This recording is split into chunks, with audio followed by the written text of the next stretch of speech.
Comme on a tort de se croire indispensable. Les cimetières sont pleins de gens indispensables, de gens qui disaient la veille « Jamais on ne se passera de moi, je suis trop utile, j'organise les choses ». Il en est de même dans le peuple des chrétiens.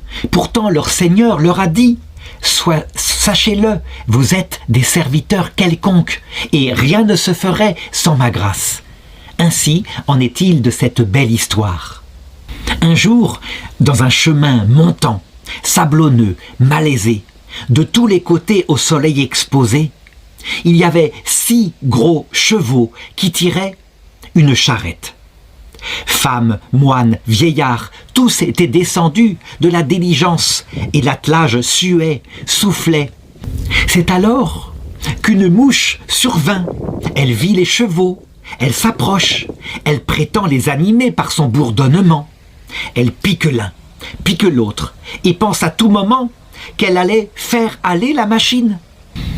Elle s'assied ensuite sur le timon, au nez du cocher, et aussitôt voici que le char chemine, et qu'elle voit les gens marcher, et elle s'en attribue uniquement la gloire.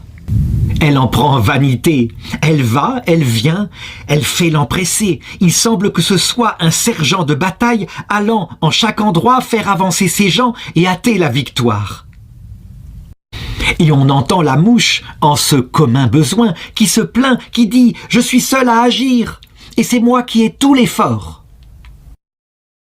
Personne n'aide les chevaux à se tirer d'affaire, sauf moi. Et c'est vrai, le moine disait son bréviaire, il prenait bien son temps. Une autre femme chantait. C'était bien de chansons qu'alors il s'agissait.